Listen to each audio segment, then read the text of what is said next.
Coba contohnya gimana? Contohnya gimana? Seperti kayak anak kecil nih, dia nggak suka minum obat, tapi dengan orang tuanya berbohong seperti itu, Ustaz. Jadi misalkan si anak kecil ini sakit, terus disuruh oleh orang tuanya untuk minum obat, tapi dengan mengatakan itu bukan obat, seperti itu, Ustaz. Mm-mm. Iya, jadi eh, berbohong itu dosa ya. Berbohong itu dosa ya. Jadi tidak boleh berbohong ya. Meskipun dikategorikan dosa kecil, tetap aja berdosa ya. Apalagi seorang ibu ketika membujuk anaknya untuk minum obat, ya, tetap tidak boleh ya. Tidak boleh. Eh, ada sih hadis yang membolehkan berbohong ketika perang ya, kondisi perang atau menyenangkan seorang suami menyenangkan istri, itu pun sebenarnya bukan berbohong. Itu namanya tauriyah kalau dalam bahasa Islamnya. Tauriyah itu mafhum pakai ikhlaful mafhum sama ikhlaful waqi ya. Pemahaman yang mendengarkan itu berbeda dengan fakta. Contoh begini. Ini dalam perang ya, khusus dalam perang ya. Atau dalam kondisi tertentu. Ini tidak bohong, tetapi namanya mengecoh, mengecoh. Ini misalnya kita mata-mata nih ya, kita mata-mata ya, kita mata-mata. Atau misalnya saya contohkan di zaman Pak Dirman lah, Pak Dirman. Di zaman Pak Dirman itu tahu ya Panglima Besar Jenderal Sudirman, tahu ya? Pernah dengar ya? Pernah ya? Itu apa, Panglima sebelum TNI ada, itu pimpinannya ya Panglima Besar Jenderal Sudirman, pahlawan nasional. Itu ketika perang melawan Belanda itu beliau itu selalu menggunakan kupluk. Tahu kupluk? Kupluk itu kayak songkoknya orang Jawa itu. Nah, terus pakai jas, terus pakai sarung. Nah, kemudian dia selalu ngajari ngaji anak-anak tiap sore. Jadi kesan jenderalnya itu hilang. Kalau ditanya, Anda siapa? Saya guru ngaji. Ya, kan bener, guru ngaji dia. Guru ngaji. Anda siapa? Guru ngaji. Kan Pak Dirman itu masuk ke desa-desa untuk menghindari dari antek-anteknya Belanda, karena anteknya intelijennya Belanda itu dari orang Indonesia banyak banget disebar ke desa-desa itu untuk mengetahui Pak Dirman berada di mana. Itu waktu perang gerilya ya. Akhirnya Pak Dirman bukan menyamar, memang beliau tuh orangnya low profile ya, sederhana banget. Akhirnya pakai sarung, pakai kupluk itu, pakai jas, ngajar ngaji anak-anak. Ketika ditanya, oh saya Pak D, namanya Pak D panggilannya, saya guru ngaji. Nah, ketika intelnya Belanda, dari antek-anteknya Belanda dari kalangan pribumi itu ngasih tahu kalau Pak Dirman berada di tempat misalnya Serengseng Sawah, misalnya di rumahnya Bu Fauziah misalnya ya, maka Belanda dengan tentara itu datang ngepung Bu Fauziah di rumahnya. Nah, begitu Belanda melihat mana Pak Dirman, itu yang bilang itu anteknya Belanda. Belanda nggak percaya. Loh, Pak Dirman pakai kupluk, pakai songkok, pakai sarung, masa Panglima Besar Jenderal Sudirman kayak. Akhirnya anteknya tadi ditembak dewar. Jadi anteknya ditembak. Itu namanya tauriyah. Ya, itu mengecoh. Itu kalau dalam perang ya. Jadi tetap tidak boleh bohong. Mengecoh namanya. Kalau suami ke istri juga sama sebenarnya.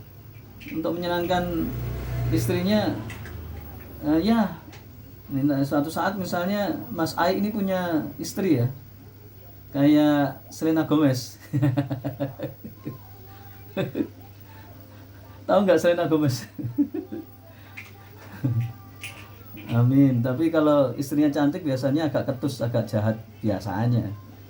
Harus menanggung resiko ya. Hidup ini nggak pernah enak kok hidup ini. Istri jelek, aduh repot. Istri cantik, jahat, ya repot. Istri cantik bawel atau menyenangkan bawel, nggak pernah enak hidup di dunia itu, nggak pernah enak. Enaknya di surga. Iya, serba salah. Ini Mas Fadri ini tahu ini. Iya. Ya Bismillah aja lah, Bismillah. ya.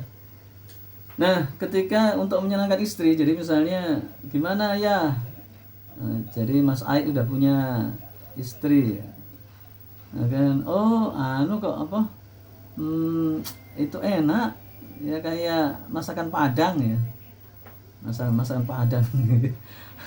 Maksudnya dalam hati masakan Padang, masakan Padang KW. Nah, oh enak, oh emang saya juru masak. Oh iya dah. Oh, kapan belajarnya? Baru pakai YouTube. Oh iya pantesan rasanya nggak enak. Tapi itu yang terakhir jangan dibilangin, yang terakhir.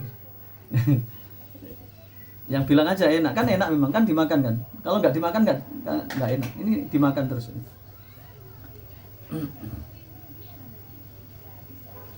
Jadi itu ya tentang apa namanya, cara-cara untuk ini ya.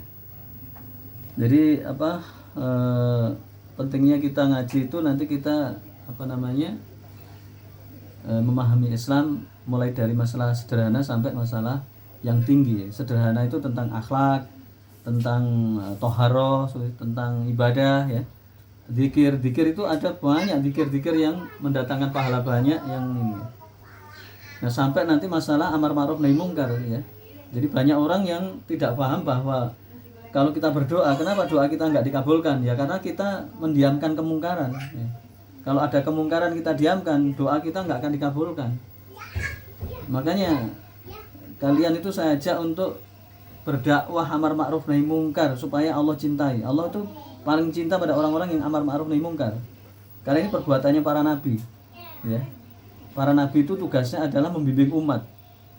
Ya, membimbing umat supaya umat ini jalan ke dalam jalan yang benar ya.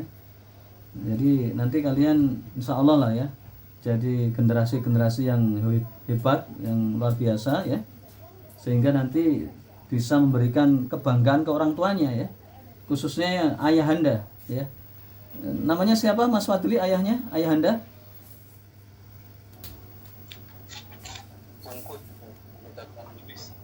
Siapa? Pungkut.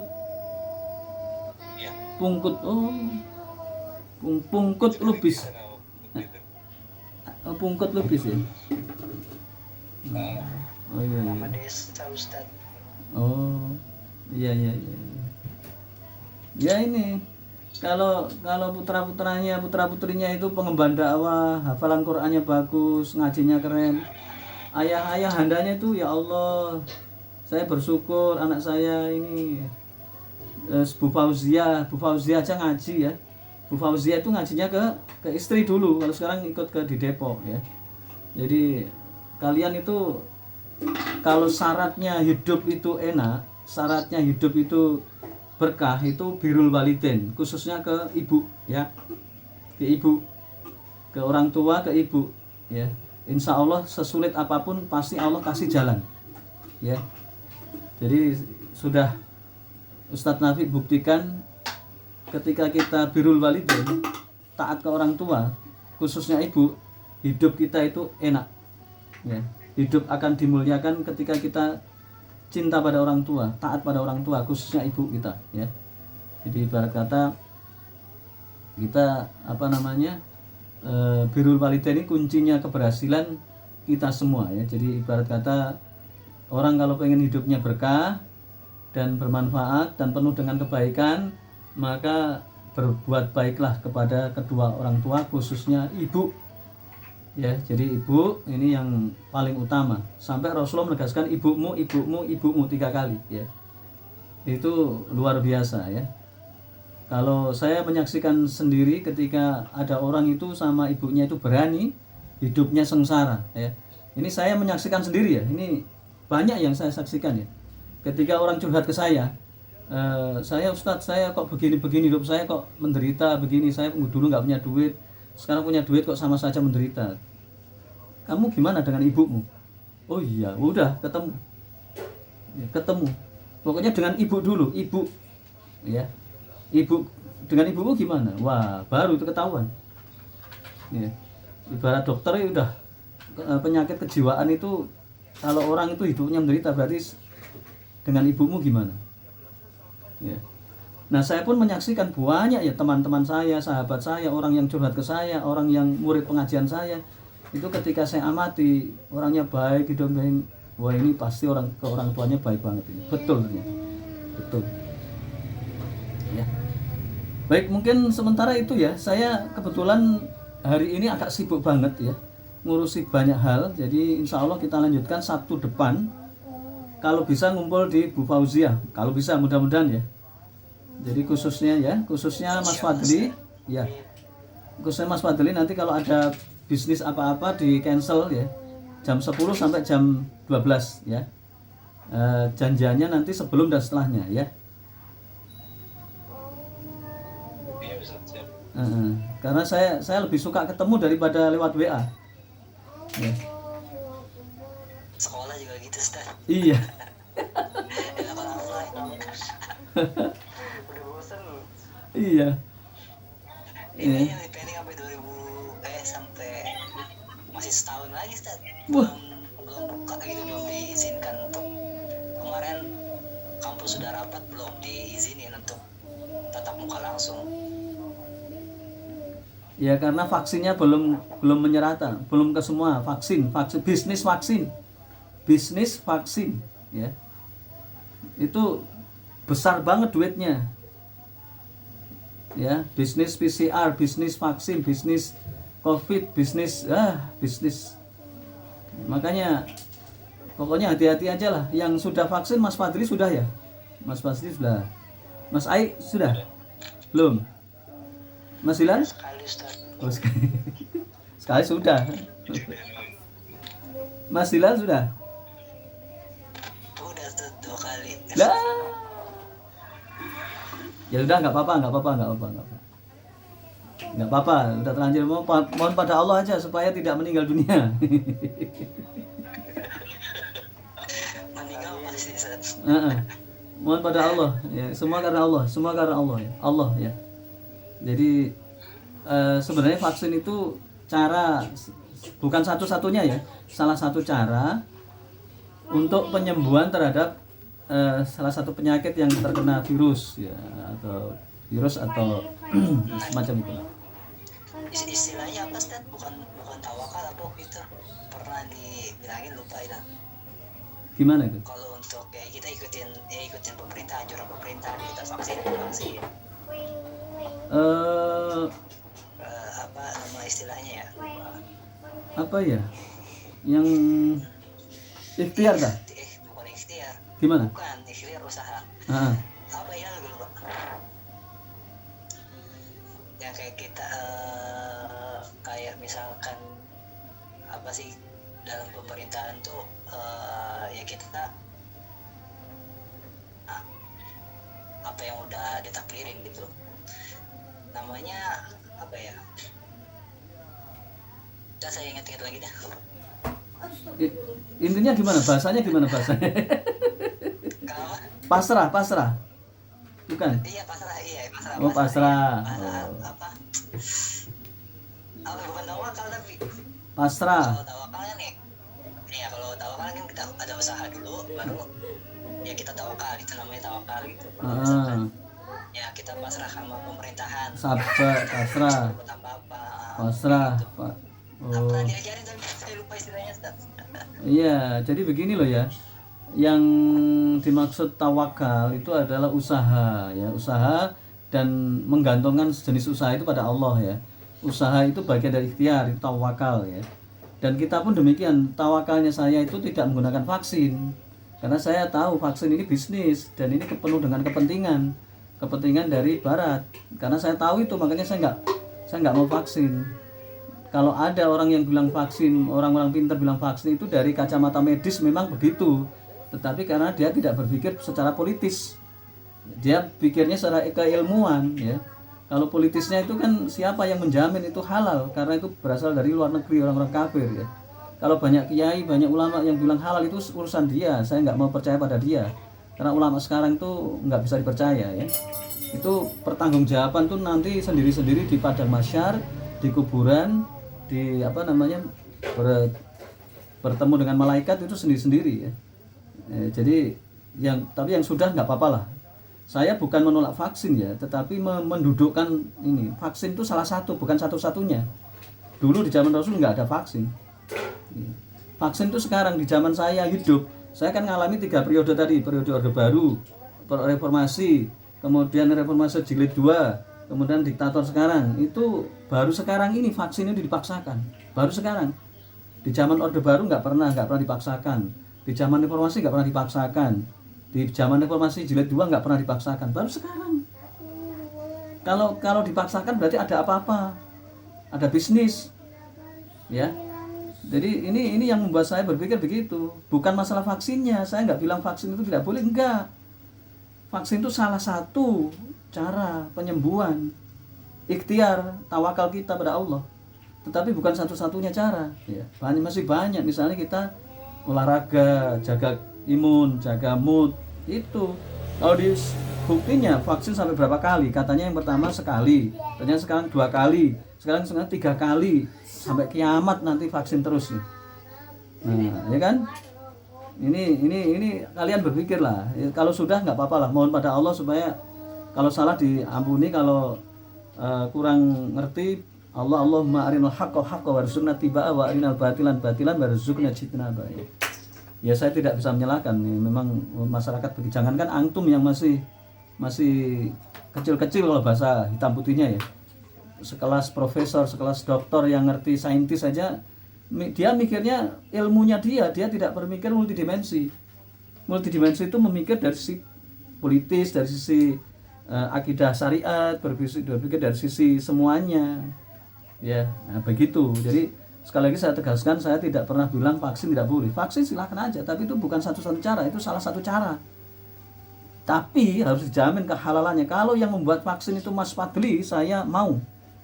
Jadi yang membuat vaksin Mas Fadli syaratnya itu. Kan saya tahu Mas Fadli. Kalau yang membuat vaksin itu Sing Beng Jeng, nah itu saya nggak mau. Atau Ling Pong Pong, ya. Cui Lanseng, nah itu nggak mau saya. Atau Robert De Niro, ini nggak mau. Itu orang kafir itu. Atau Robert Pattinson. Ya gitu, paham ya. Jadi ini saya juga edukasi ke tengah masyarakat.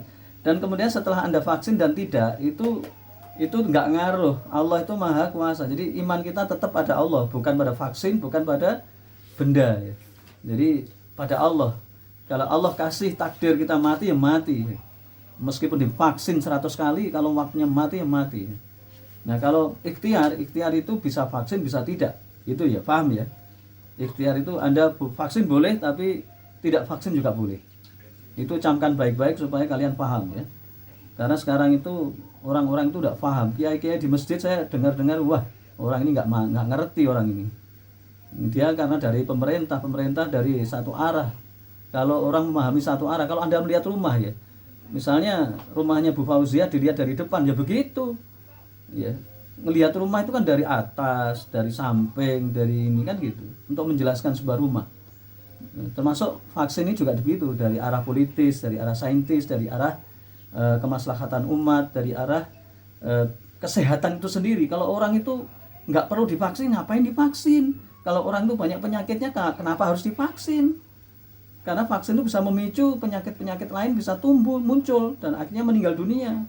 Jadi sebenarnya yang membunuh itu bukan vaksinnya, tetapi vaksin itu memicu gitu, memicu terbentuknya masalah setelah dimasukkan zat ke tubuh kita, dan tubuh kita itu berontak gitu ya. Padahal kita banyak penyakit, nah itu berbahaya. Nah itu ya. Baik, mungkin sementara itu ya yang bisa saya sampaikan. Mudah-mudahan kita bisa ketemu lagi besok Sabtu di tempatnya Bu Fauzia. Usahakan Mas Fadli datang, kita ketemu tatap muka ya, tidak lewat ya. Enak biar ngajinya berkah. Dan jangan lupa amanah-amanah yang saya amanahkan besok harus disampaikan apapun adanya ya. Terserah ya, gimana caranya ya. Untuk kebaikan Anda sendiri sebenarnya. Baik, kita akhiri dengan hamdalah bersama dan doa istighfar 5 kali serta doa kafaratul majelis. Alhamdulillahirabbil alamin. Astaghfirullahaladzim, astaghfirullahaladzim, astaghfirullahaladzim, astaghfirullahaladzim. Bismillahirrahmanirrahim. Subhanakallahumma wa bihamdika Asyhadu alla ilaha illa anta wa astaghfiruka wa atubu ilaik. Assalamualaikum warahmatullahi wabarakatuh. Waalaikumsalam warahmatullahi wabarakatuh. Terima kasih banyak Ustaz. Ya. Sampai ketemu lagi ya, insyaallah ya. Iya.